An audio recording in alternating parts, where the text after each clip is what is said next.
King of Gods. By Fast Food Restaurant, Kabanata 1148. Pagpapakita ng kanyang lakas. Uncle Ching. Uncle Ching, okay ka lang ba?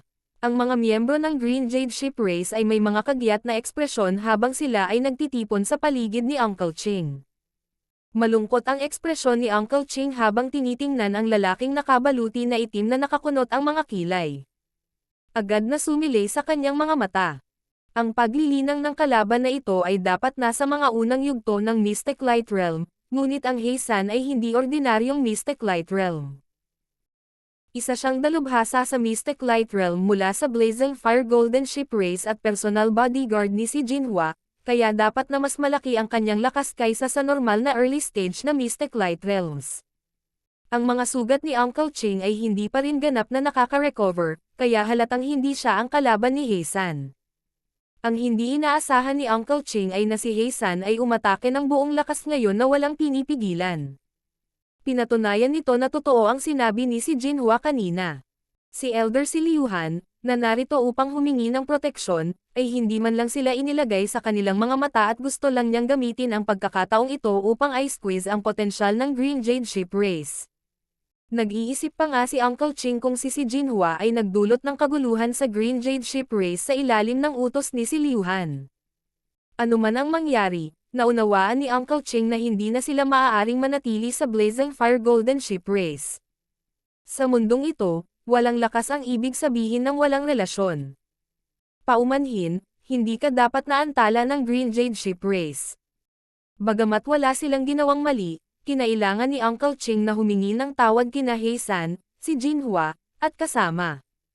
Young lady, young master, umalis na tayo sa lugar na ito. Sabi ni Uncle Ching. Ang iba ay hindi rin pipi. Malinaw na alam nila na ang pananatili sa likod ay kapareho ng pagharap sa Giant Spirit Deer Race. Sinubukan mo lang salakayin ang young master ko, tapos ngayon gusto mong umalis ng ganon-ganon lang. Malamig na tumawa si Heisan at nagsalita sa malakas na tono. Ang mga kalapit na disipulo ay tila nakaramdam ng kung ano at nagsimulang umatras. Ano? Ang mga ekspresyon ng mga miyembro ng Green Jade Ship Race ay kapansin-pansing nagbago. Sa simula pa lang, si Jinhua ang gumugulo sa Green Jade Ship Race, ngunit hindi nila hinahayaang umalis si Uncle Ching pagkatapos niyang humingi ng tawad. Sumama ka sa akin at aminin ang iyong mga kasalanan kay Elder C. Nagpakita si Heisan ng mapanghamak na ekspresyon ng kumalat ang nagninangas na pulang Mystic Light Sacred Power mula sa kanyang mga palad at pinataas ang temperatura ng langit at lupa. Blazing Fire Sky Pole Hand. Lumawak ang mga kamay ni Heisan at naging isang pares ng nagninangas na pulang hayop na kuko, at naglabas ang mga ito ng nakamamatay na aura na nanginginig sa puso. Agad na naging gulat ang ekspresyon ni Uncle Ching. Ang cultivation ni Heisan ay mas mataas kaysa sa kanya, at wala rin siya sa kanyang peak state. Siguradong hindi siya ang kapareha ni Heisan. Higit pa rito, sila ay nasa teritoryo pa rin ng Blazing Fire Golden Ship Race. Sa sandaling kumilos sila, ang buong Green Jade Ship Race ay mapaparusahan. Whoosh! Lumipad ang figure ni Heisan patungo kay Uncle Ching na may maitim na pulang maapoy na kuko. Sa sandaling ito, isang madilim na dilaw na kidlat ang kumislap sa harap ni Uncle Ching. Boom! Isang malakas na pag-agos ng pisikal na puwersa at pagkalat ng kidlat. Ang lahat sa larangan ng martial arts ay nakaramdam ng nakakatakot at mabigat na pressure na bumaba sa kanila. Hindi sila makagalaw, at ang kanilang Troyuan at mga bloodline ay halos ganap na nagyelo. Arg! Napasigaw si Heisan habang ang kanyang mga braso ay nabasag ng nangingibabaw na kapangyarihan. Ang kanyang figure ay itinapon pabalik sa isang bulwagan ilang daang yarda ang layo. Bam! Si Heisan ay nagluwa ng isang subo ng dugo habang nakatingin kay Zhao Feng sa gulat. Bagamat mayroon siyang sacred body, ang kanyang dalawang braso ay hindi nagpakita ng mga palatandaan ng paggaling. Kailangang malaman ng isa na ang estado ng pag-iral ni Zhao Feng ay umabot na sa antas ng isang true god, at naglalaman ito ng mapangwasak na kapangyarihan ng God Tribulation Lightning. Ang katawan ng isang maliit na maagang yugto ng Mystic Light Realm ay walang silbi laban kay Zhao Feng. Ito, Senior Zhao. Nanginginig ang ekspresyon ni Uncle Ching habang nakatingin kay Zhao Fang. Nagulat siya sa kapangyarihan ni Zhao Fang, ngunit pagkatapos, huminga ng malalim si Uncle Ching. Sila ay nasa teritoryo ng naglalagablab na apoy na Golden Ship Race. Matapos salakayin ang isang miyembro ng Blazing Fire Golden Ship Race, hindi na makakaalis si Zhao Fang dito ng buhay. Dahil si Zhao Fang ay dinala dito ng Green Jade Ship Race, ang Green Jade Ship Race ay madadami din. Gayunpaman, kahit na walang ginawa si Zhao Fang, ang Green Jade Ship Race ay hindi makakaligtas. Sino ka? Gaano ka maglakas loob na atakehin ang Blazing Fire Golden Ship Race? Si Jinhua ay nagpahayag ng gulat sa unang pagkakataon. Ang lakas ng taong ito ay hindi dapat maliitin. Nagawa niyang talunin sa Heisan sa isang galaw. Sa sandaling ito, ilang makapangyarihang aura ang lumitaw mula sa mas malalim na lugar sa loob ng Blazing Fire Golden Ship Race. Ho! Ho! Lumitaw ang tunog ng paglipad nang dumating ang 6 na Mystic Light Realm expert ng Blazing Fire Golden Ship Race sa larangan ng martial arts. Sino ang maglalakas loob na kumilos ayon sa gusto nila sa Blazing Fire Golden Race? Ang nangungunang elder ay may nagninangas na mainit na tingin at goatee habang nakatingin kay Zhao Fang na may galit. Sa mga mata ng elder na ito, ang lakas nitong lalaking may gininto ang buhok ay nasa huling yugto man lang ng Mystic Light Realm para magawa niyang talunin si Heisan sa isang galaw. Higit pa rito, ang kanyang lakas ay malamang na mas malaki kaysa sa iba sa parehong paglilinang. Gayunpaman, ito ang teritoryo ng Blazing Fire Golden Ship Race. Ang elder ay may 5 higit pang eksperto sa Mystic Light Realm sa tabi niya. Gaano man kalakas ang lalaking may gininto ang buhok na ito, hindi siya mapapantayan ng mga ito. Fifth Elder, mabilis na patayin ang taong ito. Naglakas loob siyang hamanin ang superiority ng Blazing Fire Golden Ship Race. Itinuro ni si Jinhua si Zhao Fang at agad na sinabi. Ang mga mula sa Green Jade Ship Race ay agad na nagpahayag ng mga hitsura ng kawalan ng pag-asa. Hindi nila inaasahan na lalabas ang 6 na Mystic Light Realm expert ng Blazing Fire Golden Ship Race pagkatapos kumilos si Zhao Fang.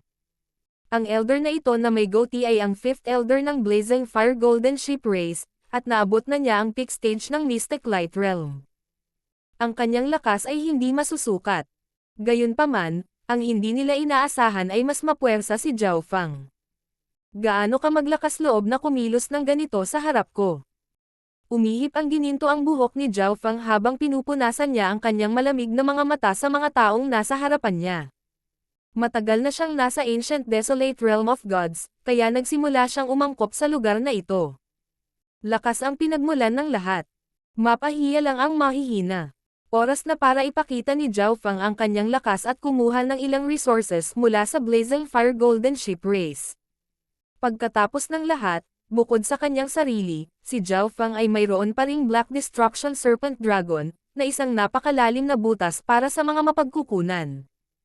Nagsisimula na siyang kulang sa resources. Ano?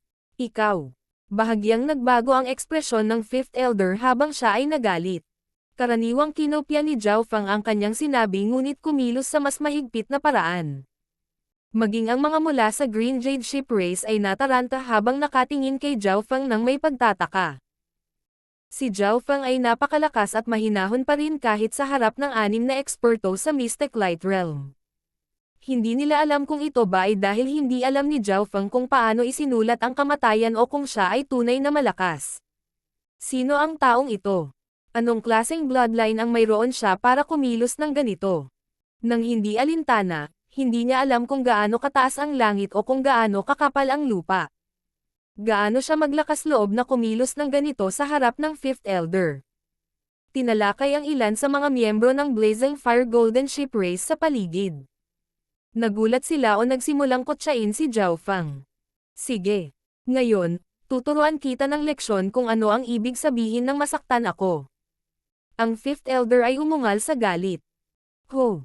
Ang 5th elder at ang iba pang 5 eksperto sa Mystic Light Realm ay nagpakalat ng kanilang Mystic Light Sacred Power at agad na kumilos. Isang surge ng nakakatakot na aura ang kumalat sa buong larangan ng martial arts. Ang sinumang nasa ibaba ng Mystic Light Realm ay agad na umatras ng ilang daang yarda at nagtago sa mga kalapit na gusali. Tanging ang 6 na miyembro ng Blazing Fire Golden Ship Race at Zhao Feng ang naiwan sa larangan ng martial arts. Tiyak na mamamatay ang taong iyon. Malamig na sumimangot si Jinhua habang nakatingin kay Zhao Feng ng may paghamak, ngunit sa sumunod na sandali, ang kanyang ekspresyon ay kapansin-pansing nagbago at siya ay nanlamig. Boom! Boom! Pang! Ang 5 iba pang eksperto sa Mystic Light Realm mula sa Blazing Fire Golden Ship Race ay binagsakan sa lupa ng isang pressure na kasing bigat ng Mount Tai nang lumapit sila kay Zhao Feng. Gaano man sila nagpupumiglas, hindi nila nagawang makalaya. Para naman sa Fifth Elder, umubo siya ng dugo pagkatapos na lumipad sa isang suntok.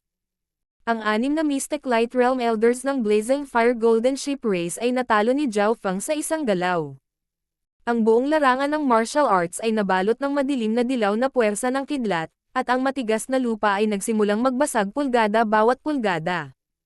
Ang mga angkan na nagtatago sa mga nakapalibot na gusali ay nakabuka ang mga bibig habang nakatingin sa mga nangyari ng hindi makapaniwala. Senior Zhao. Kapansin-pansing nagbago ang ekspresyon ni Yoliner habang tinakpan niya ang kanyang bibig gamit ang kanyang kamay. Sa tabi niya, si Liu Yun ay tumingin kay Zhao Feng na may nagninangas na tingin. Paano ito posible? Ikaw. Napahawak ang Fifth Elder sa kanyang dibdib nang lumitaw ang pagkabigla sa kanyang mukha. Pinigilan ni Zhao Feng ang 5 early stage na Mystic Light Realms at labis na nasugatan ang isang peak stage na Mystic Light Realm expert sa isang suntok sa sandaling kumilos siya. Paano ito naging posible? Batay sa pandaman ng Fifth Elder, ang paglilinang nitong lalaking may gininto ang buhok ay nasa huling yugto lamang ng Mystic Light Realm.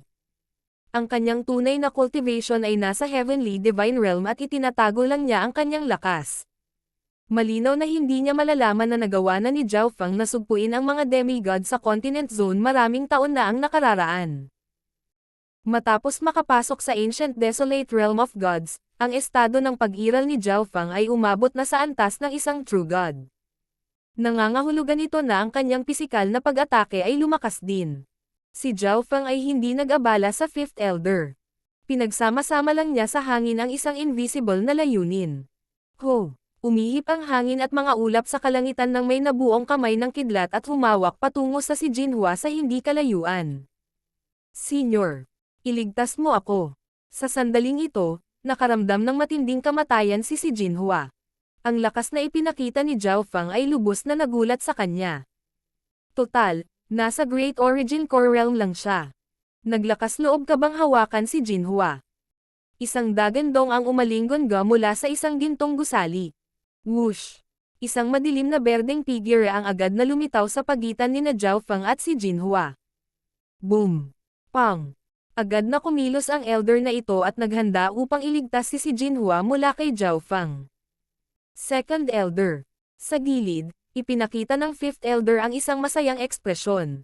Bukod sa kanyang sarili, ang ibang mga Elder ng Blazing Fire Golden Ship Race ay nahawakan lahat ang kapangyarihan ng Heavenly Divine Realm at mga demigod.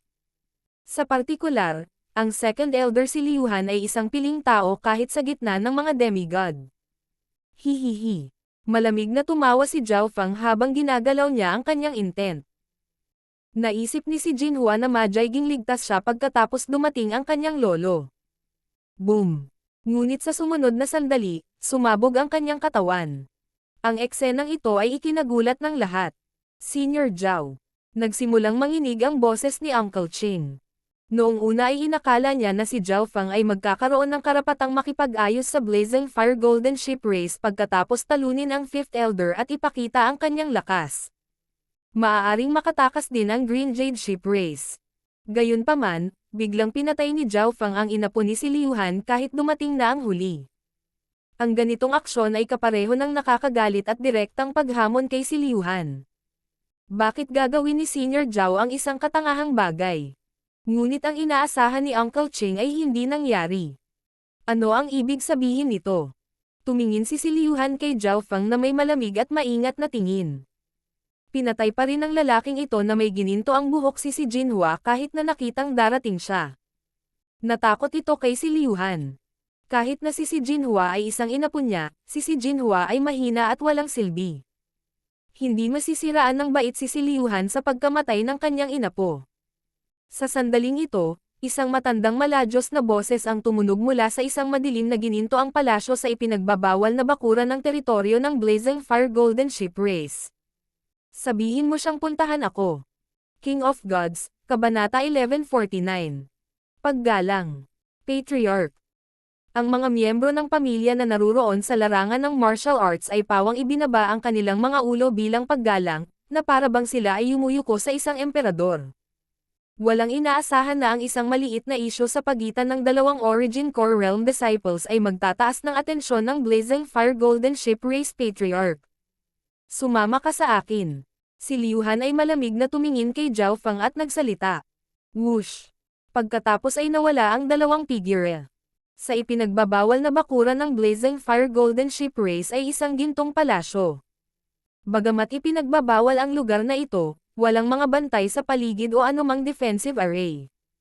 Ito ay dahil ang Patriarch ng Blazing Fire Golden Ship Race mismo ang pinakamalakas. Ang anumang 4-star power sa Ancient Desolate Realm of Gods ay nangangailangan ng kahit isang True God. Sa mata ng 2 bituin at 3 bituin na puwersa, ang mga dalubhasa sa True God ay ang mga tunay na dalubhasa sa kaharian. Isang salita lamang mula sa isang True God ang makapagpapasya sa kanilang kapalaran. Sa loob ng isang maluwag ngunit tahimik na gintong bulwagan. Patriarch, dinala ko siya. Magalang na tumayo sa gilid ang Second Elder. Sa harap ng bulwagan ay isang matanda na may puting buhok at lantang aura. Ang taong ito ay ang Patriarch ng Blazing Fire Golden Ship Race, True God Skyfire. Ang kanyang mga mata ay biglang bumukas, at 2 sinag ng gininto ang liwanag ay tumingin kay Zhao Feng ng walang limitasyong puwersa. Tao, ano ang layunin mo sa paggawa ng gulo sa Blazing Fire Golden Ship Race at saktan ang aking mga angkan? Ang boses ng True God Skyfire ay umalangaw-ngaw sa buong bulwagan. Parang nanigas ang buong bulwagan. Ang pagtataas lamang ng isang kamay o paa ay nangangailangan ng isa upang harapin ang napakalaking presyon. Naramdaman ng Second Elder na kahit ang paghinga ay mahirap, ngunit si Zhao Feng ay may kalmadong ekspresyon at matatag na aura. Gusto lang nitong makakuha ng ilang resources mula sa Blazing Fire Golden Ship Race sa pamamagitan ng pag-asa sa aking lakas. Diretso si Zhao Feng sa punto at tumingin sa True God Skyfire. Dahil matagal na siyang nasa Ancient Desolate Realm of Gods, naiintindihan ni Zhao Feng ang mga patakaran ng mundong ito. Ayon sa kanyang mga hula, ang True God Skyfire ay dapat na medyo lumang rank 1 True God. Kung ang True God Skyfire ay may divine weapon, malamang na mas malaki pa ang lakas niya kaysa True God Tianfan kapag bumaba siya sa Continent Zone. Ang isang rank 1 True God ay sapat na para lipulin ang buong Continent Zone, ngunit si Zhao Feng ay hindi na si Zhao Feng mula noon. At least, kung mag-focus siya sa pagtakbo, walang magagawa sa kanya ang rank 1 True God. Anong gusto mo? Nagsalubong ang mga kilay ni True God Skyfire. Walang puwersa ang tatanggi sa mga eksperto. Hanggat ang isa ay hindi mula sa isang magkasalungat na puwersa at sapat na malakas, maaari silang magtulungan. Ang lakas na ipinakita ni Zhao Feng kanina ay madaling nalampasan ang mga normal na demigod. Ang kanyang tunay na lakas ay malamang nakapantay ng First Elder ng lahi. Una, mga mapagkukunan ng paglilinang. Ikalawa, ang mapa ng Blazing Fire Golden Ship Race. Sinabi ni Zhao Feng sa kanila ang gusto niya. Patriarch, ang background ng taong ito ay hindi malinaw at malamang na isang especially iyan na ipinadala ng ibang mga lahi. Dapat tayong magsagawa ng masusing paghahanap bago magdesisyon. Agad na sabi ni si Liu Han. Halatang hindi niya gusto ang ugali ni Zhao Feng. Higit pa rito, pinatay ni Zhao Feng ang isa sa kanyang mga inapo sa harap ng napakaraming tao, kaya nawalan siya ng maraming mukha. Bagamat hindi siya kumpiyansa na matatalo niya ng personal si Zhao Feng, naroon ang Patriarch, kaya halatang iniisip niya kung paano takutin si Zhao Feng. Ang isang ito ay nagmula sa isang lugar na napakalayo at walang alam tungkol sa lugar na ito. Iyon ang dahilan kung bakit gusto ko ang mapa sa unang lugar. Sabi ni Zhao Feng na may kalmadong ekspresyon. Brat, ang mga mapa ay napakahalaga at mahalaga sa Ancient Desolate Realm of Gods. Sila ay simbolo ng katayuan, at hindi ito madaling makuha. Sinabi ng True God Skyfire ng may interes. Ang ancient desolate realm of gods ay puno ng hindi mabilang na mga panganib, at ang kalikasan ay patuloy na nagbabago, kaya ang isang detalyadong mapa ay lubhang kapaki-pakinabang. Higit pa rito, ang bawat pulgada ng lupa ay pinaglalaban sa bawat sandali ng iba't ibang lahi o kapangyarihan, kaya't mas bago ang mapa, mas mahalaga ito. Kung ganoon ang kaso, kailangan ko lang pumunta sa ibang lahi na malapit. Nakangiting sabi ni Zhao Fang at naghanda na umalis. Subukan mo siya. Nagmensahe ang Skyfire True God kay si Liu Han. Sa tingin mo ba ito ay isang lugar na maaari mong pasukin at lisanin ayon sa gusto mo? Nanlamig ang mukha ni si Liu Han nang lumitaw ang isang gintong sibat sa kanyang kamay. Golden Flow Raging Howl. Ikan-away ni si Liu Han ang naglalagablab na gintong sibat, at ang mga gintong apoy na maaaring tumunaw sa anumang bagay ay agad na lumitaw sa paligid niya. Boom! Boom! Boom! Napuno ng mga gintong alon ang kalangitan at umaagos patungo kay Zhao Fang. Substandard God Weapon. Nagbago ang ekspresyon ni Zhao Fang. Ang mga substandard God Weapon ay lilito lamang isang beses sa bawat ilang dosenang milenyo sa Continent Zone. Maliit lamang na bilang ng mga demigod ang mayroong isa. Gayunpaman, iba ang ancient desolate realm of gods. Karamihan sa mga demigod ay may substandard god weapon, at kung minsan, mayroon pa silang higit sa isa. Ang mayroon si Liu Han ay napakataas ng grado. Whoosh! Ang figure ni Zhao Fang ay kumislap patungo sa natatakpan ng apoy na si Liu Han. Ano? Malaki ang pagbabago sa ekspresyon ni si Liu Han. Noong una ay inakala niya na si Zhao Fang ay kukuha man lang ng sandata para lumaban, ngunit si Zhao Fang ay umaarangkada patungo sa kanyang pag-atake gamit ang hubad na mga kamao. Boom! Nag-alab ang gintong apoy at umihip ang kidlat habang ang figure ni si Liu Han ay bumagsak sa dingding. Dahil ang bulwagan ay nasa ilalim ng proteksyon ng True God Skyfire, walang pinsalang nagawa. Paano ito posible? Napalitan ng gulat ang ekspresyon ni si Liu Han. Sa sandaling ito, tumingin si Zhao Fang sa sibat na nasa kanyang mga kamay nang nakangiti. Ang sibat na ito ay ang substandard god weapon ni si Liu Han. Sa palitan ngayon lang, natalo si Liu Han sa isang galaw, at maging ang kanyang substandard god weapon ay kinuha ni Zhao Fang. Labis na nagulat si Liu Han, at bumuhos ang malamig na pawis sa kanyang likod. Noong una ay naisip niya na, bagamat kayang talunin ni Zhao Fang ang Fifth Elder sa isang galaw lang, medyo mas malakas lang siya kaysa Elder. Gayunpaman, si Liu Han ay natalo sa isang galaw din, tulad ng Fifth Elder. Whoosh! Ang substandard god weapon ay inilagay ni Zhao Fang sa Misty Spatial World. Salamat sa regalo, Elder C. Pupunta ako ngayon. Tumawa si Zhao Fang, pagkatapos ay nagpatuloy na umalis. Dahil ang kanyang estado ng pag-iral ay umabot na sa antas ng isang true god, ang mga pag-atake mula sa sinumang mas mahina kaysa sa isang true god ay hindi makakagawa ng malaking pinsala sa kanya. Kahit na siya ay nasa ancient desolate realm of gods ngayon, ganoon pa rin iyon. Munting kaibigan, dahan-dahan. Ang iyong lakas ay sapat na upang makuha ang mapa ng Blazing Fire Golden Ship Race. Sabi ni True God Skyfire na may mahinang ngiti. Ngayon lang, sinadya niyang hayaan si Liu Han na subukan ang tunay na lakas ni Zhao Fang, ngunit isa lang ang nakikita niya mula sa palitan, at iyon ay isang divine body. Bagamat si Zhao Fang ay nasa huling yugto pa lamang ng Mystic Light Realm, ang kanyang estado ng pag-iral ay umabot na sa antas ng isang true god. Nilinang niya ang isang malalim na pamamaraan ng pagpapalakas ng katawan, na nagpapahintulot sa kanyang katawan na maging pare-pareho sa isang divine body. Dahil dito nagawang ganap na baliwalain ni Zhao Fang ang pag-atake ni Liu Han at nakawin ang kanyang substandard god weapon. Naalala ko lang na kulang pa pala ako ng ilang armas. Huminto si Zhao Fang at nagpakita ng isang tusong ngiti. Ibinaba ni Liu Han ang kanyang ulo sa kahihiyan.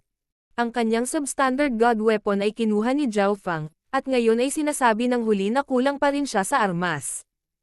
Hindi kailangang mag-alala ni little friend Zhao tungkol dyan. Ang True God Skyfire ay nag-alinlangan saglit bago sinabing may mahinang ngiti. Sige, maghihintay ako. Bahagyang ngumiti si Zhao Fang at yumoko bago umalis.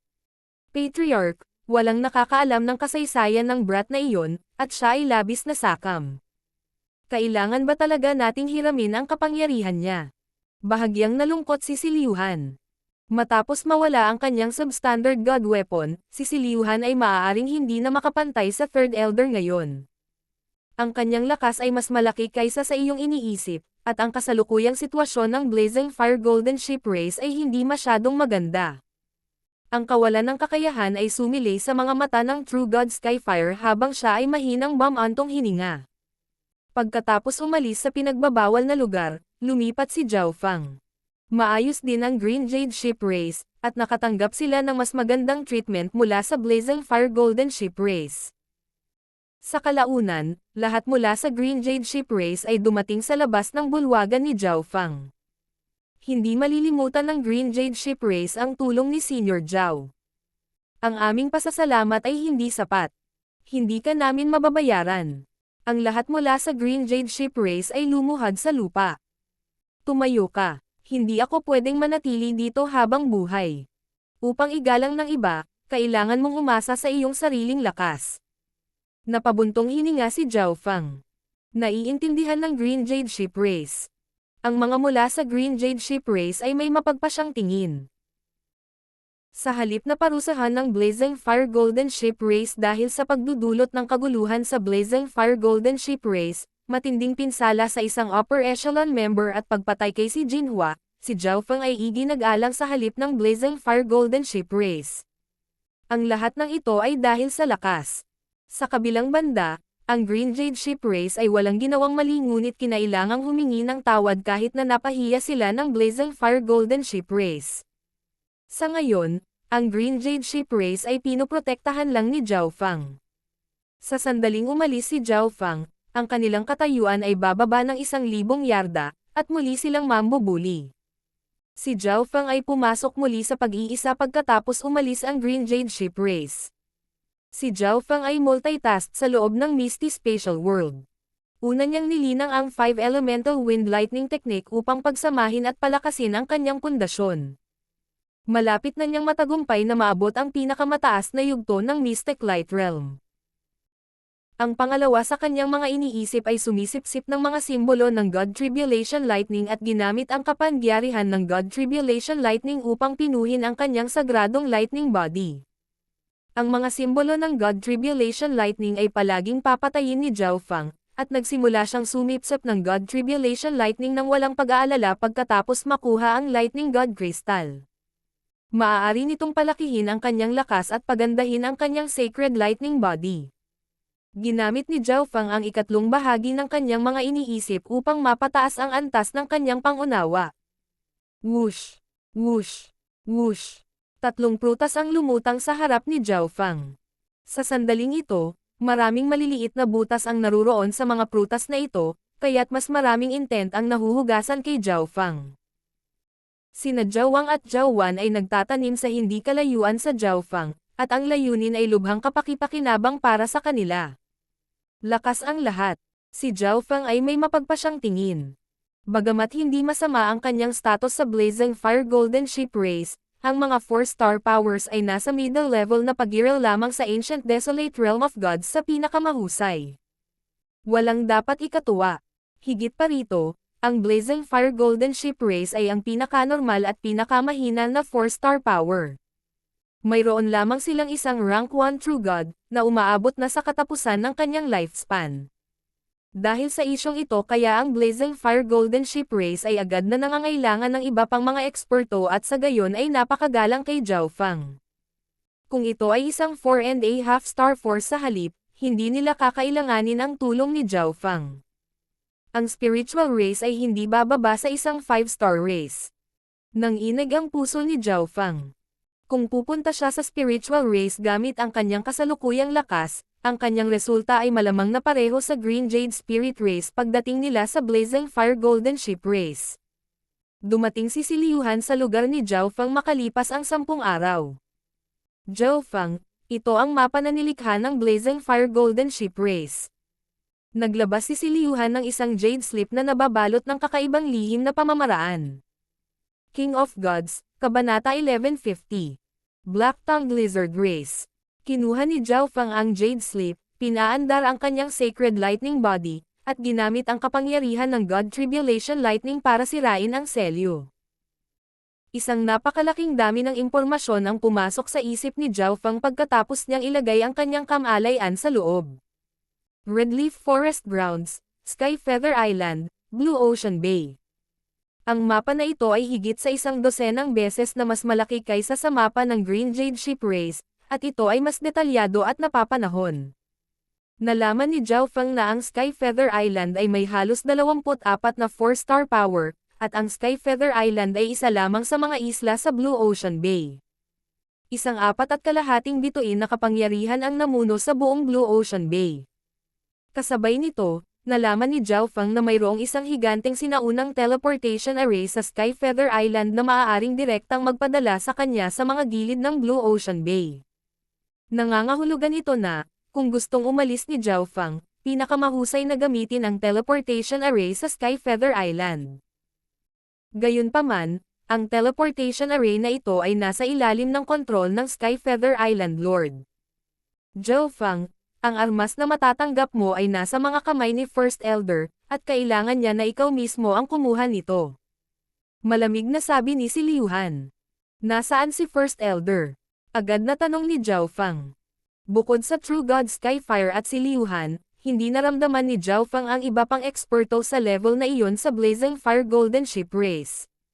Sa Fire Sea Forest, doon lumalaban ang Blazing Fire Golden Ship Race laban sa Black Tongue Lizard Race. Nakangiting sabi ni si Liu Han. Napakahalaga ng mapa ng Blazing Fire Golden Ship Race. Kung gusto ni Zhao Feng ng isa pang substandard god weapon, halatang kailangan niyang gumawa ng higit pa. Kapag pinuntahan ito ni Zhao Feng, kailangan niyang tulungan ang Blazing Fire Golden Ship Race. Mabuti kung ganoon. Oras na para mag-workout ako. Wala pa akong nakilala kamakailan na talagang makakaaway ko.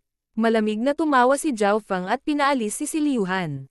Umalis si Liu Han sa lugar ni Zhao Feng na may malungkot na ekspresyon. Ang ibig sabihin ni Zhao Feng ay walang kakayahan si Liu Han na lumaban kay Zhao Feng. Mayabang at mayabang. Makikita mo ang susunod na mangyayari. Isang tusong ngiti ang ipinakita ni si Liu Han.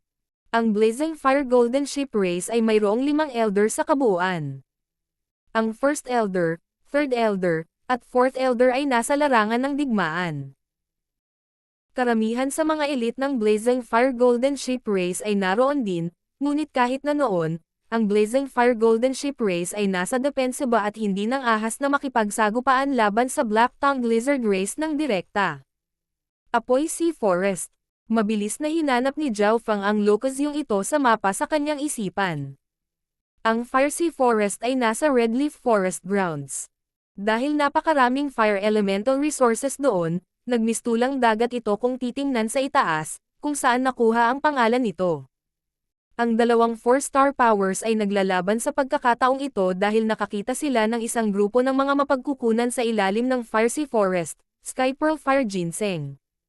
Ang Sky Pearl Fire Ginseng ay naglalaman ng sinaunang fire elemental Heaven Earth Yuan Qi, at ito ay lubhang kapakipakinabang para sa estado ng pag-iral ng isang tao kahit na sila ay mga demigod o Diyos. Tumungo si Zhao Feng sa destinasyon matapos kumpirmayan ang kanyang ruta.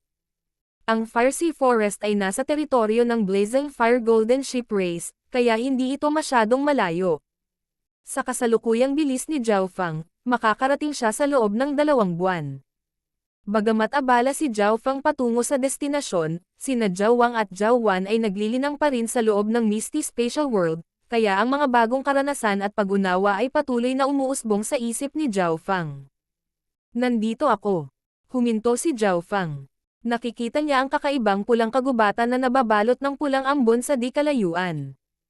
Ang kapaligiran na ito ay lubos na angkop para sa mga taong naglilinang ng elemento ng apoy.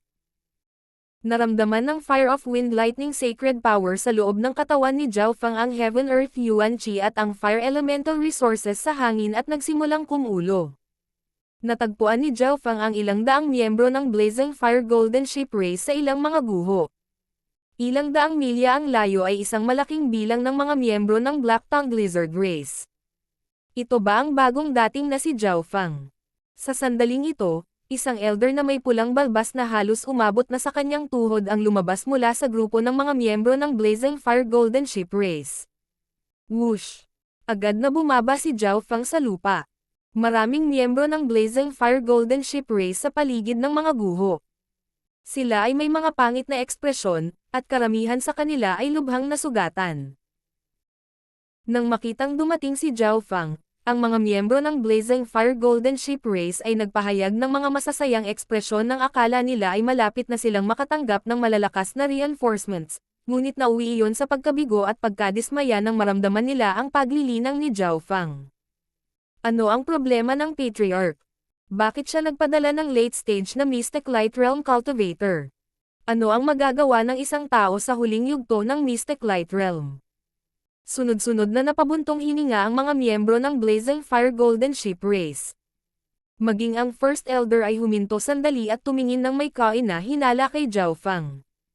Sinabi ng True God Skyfire na isang makapangyarihang eksperto ang sumali sa kanila at kukunin ang substandard God weapon dito kapalit ng pagtulong sa kanila na labanan ang Black Tongue Lizard Race.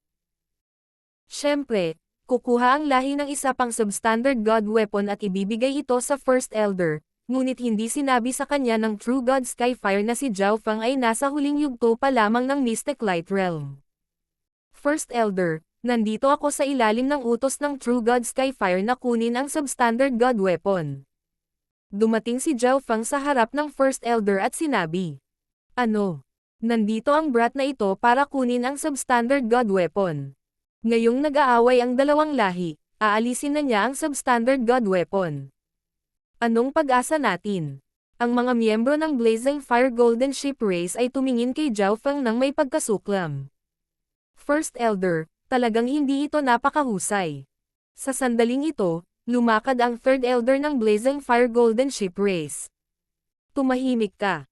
Ang First Elder ay umungal at naglabas ng nakakatakot na aura, dahilan para tumahimik ang lahat. Si First Elder ang pinakamalakas na demigod sa Blazing Fire Golden Ship Race, at siya ay itinuring na Patriarch noong ang True God Skyfire ay nasa hiwalay. Ito ang utos ng Patriarka. Isang mahabang espada na natatakpan ng mga gintong selyo ang lumitaw sa kamay ni First Elder. Kinuha ni Zhao Fang ang substandard God weapon na ito at siniyasat ito saglit. Hindi masama. Medyo nasiyahan si Zhao Fang. Ito ang pinakamahusay na substandard God weapon na nakita niya sa ngayon. Ngayon kakailanganin natin si Brother Zhao upang tulungan ang ating lahi na labanan ang kaaway. Tumingin ng malalim si First Elder kay Zhao Fang. Bagamat si Zhao Fang ay nasa huling yugto pa lamang ng Mystic Light Realm, nakikita ng First Elder na si Zhao Fang ay hindi normal. Higit pa rito, nagtiwala siya sa pasya ng Patriarka. Bakit magpapadala ang True God Skyfire ng isang taong walang silbi para suportahan sila? Siyempre, agad namang sumang-ayon si Zhao Fang. Bagamat medyo mahina ang Blazing Fire Golden Ship Race, ang kapaligirang ito ay nababagay sa kanila, kaya naman maaari silang tumagal ng ganoon katagal. Naiintindihan. Nakahanap si Zhao Fang ng random na lugar at pumasok sa Misty Spatial World. Whoosh! Whoosh! Dalawang substandard God weapon ang lumitaw sa mga kamay ni Zhao Fang, ang nagninangas na gintong sibat at ang gininto ang mahabang espada. Ibinigay ni Zhao Fang ang nagniningas na gintong sibat kay Zhao Wang at ibinigay ang gininto ang mahabang espada kay Zhao Wan. Ang elemento ng metal sa loob ng gininto ang mahabang espada na ito ay medyo dalisay, at maaari itong magamit upang linangin ang metal ng wind lightning sa hinaharap. Nagplano si Zhao Fang. Kung narinig ng mga miyembro ng Blazing Fire Golden Ship Race ang sinabi ni Zhao Fang, malamang na maubos sila ng dugo. Si Zhao Fang ay nagpaplano na gumamit ng substandard God weapon bilang isang mapagkukunan ng paglilinang. Iyon ay isang ganap na basura. Sa totoo lang, hindi man lang kailangan ni Zhao Fang ng anumang armas. Ang kanyang Golden Kun Sacred Lightning ay umabot na sa ika-7 antas, kaya ang kanyang katawan ang pinakamahusay na sandata. Sumanib din ito sa kapangyarihan ng bloodline sa kanyang hintuturo at karaniwang isang divine weapon na nalampasan ang mga substandard God weapon. Ang talagang kulang kay Zhao Fang ay isang long-range na sandata. Hindi na masisiyahan ng Skylock ang bow si Zhao Fang, at ayaw ni Zhao Fang na ibunyag ang Ancient God Seal. Pagkatapos ng lahat, ang True God Tianfa ay dumating sa Continent Zone partikular para sa item na ito. Mula dito, makikita ng isang tao na ang Ancient God Seal ay itinuturing na mahalaga kahit nasa gitna ng mga divine weapon. Umupo si Zhao Feng at nagsimulang magtanim. Nilinang niya muna ang 5 Elemental Wind Lightning Technique at ang Divine Formang Technique bago subukang suriin ang ikatlong antas ng Soul Splitting Technique. Ang misteryosong gininto ang bola ay kinopya ang mga sinaunang mapagkukunan sa loob ng dimensyon ng kanyang God Eye. Maraming intent ang nagtipon sa paligid ng Lightning God Crystal at dahan-daang hinigop ang kapangyarihan ng God Tribulation Lightning, pagkatapos ay pinagsama ito sa kanyang Sacred Lightning Body. Sa Ancient Desolate Realm of Gods, na isinasantabi ang gulong zone, napakahirap para kay Zhao Feng na umalis sa Skyfeather Island o Blue Ocean Bay gamit ang kanyang kasalukuyang lakas. Higit pa rito, ang Ancient Desolate Realm of Gods ay lubhang malupit at mapanganib. Sa pamamagitan lamang ng pagtaas ng kanyang lakas ay makakaligtas si Zhao Feng at makikita si Zhao Yufei pati na rin si Xin Wuang, na may hindi kilalang antas ng lakas. Sa makatuwid, kailangan ni Zhao Feng na gamitin ang lahat ng kanyang oras upang madagdagan ang kanyang lakas. Sa tapat ng Blazing Fire Golden Ship Race ay kung saan naroon ang Black-Tongued Lizard Race. First Elder, tila nakatanggap ng reinforcements ang Blazing Fire Golden Ship Race. Isang malamig na liwanag ang sumilay sa mga mata ng isang matanda na makapal ang balat. Ang Black-Tongued Lizard Race sa orihinal ay kailangan lang umatake ng 2 o 3 beses pa bago nila matalo ang Blazing Fire Golden Ship Race. Ang Black-Tongued Lizard Race ay hindi talaga gusto ang mga mapagkukunan. Ang kanilang focus ay ang mismong Blazing Fire Golden Ship Race. Humihina na ang Blazing Fire Golden Ship Race, at ang True God Skyfire ay umaabot na sa katapusan ng kanyang buhay. Ang Black-Tongued Lizard Race ay hindi maaaring payagan ang isa pang True God na lumitaw sa Blazing Fire Golden Ship Race. Bao Li, isa lang itong nasa huling yugto ng Mystic Light Realm. Hindi na kailangang mag-alala. Ang First Elder ng Black-Tongued Lizard Race ay may malamig na ekspresyon. Ngunit bakit magpapadala ang Blazing Fire Golden Ship Race sa isang solong tao sa huling yugto ng Mystic Light Realm? Nagsimulang mag-isip si Bao Li. First Elder, tama ang sinabi ni Bao Li. Talagang may kaina-hinala tungkol dito. Sa sandaling ito, lumakad ang isang demigod expert na nakasuot ng dark blue armor. Pagkatapos ay pumunta at subukan ang mga ito. Nag-isip muna si Elder bago nagsalita. Oo naman. Susuriin natin ang sitwasyon. Si Bao Li at ang Dark Armored na lalaki ay pinamunuan ang 300 miyembro ng Black-Tongued Lizard Race at tahimik na lumapit sa Blazing Fire Golden Ship Race bago sumisingil sa isang tiyak na sandali. Patayin. Patayin ang lahat ng Blazing Fire Golden Ship Race. Nagpakita ng nakamamatay na titig ang lalaking nakabaluti at umungal. Atake ng kalaban. Ang Black-Tongued Lizard Race ay umaatake. Mabilis. Ipagtanggol. Mabilis na pumasok sa battle mode ang mga miyembro ng Blazing Fire Golden Ship Race. Ang First Elder ng Black-Tongued Lizard Race ay hindi pa gumagalaw. Nagulat ang First Elder ng Blazing Fire Golden Ship Race. Nagsimula na ba ang laban? Binuksan ni Zhao Feng ang kanyang mga mata, na puno ng layunin ng labanan. Zhao Feng, sumali ka sa grupo ko at makinig sa mga utos ko. Sa sandaling ito, nagsalita ang Third Elder ng Blazing Fire Golden Ship Race.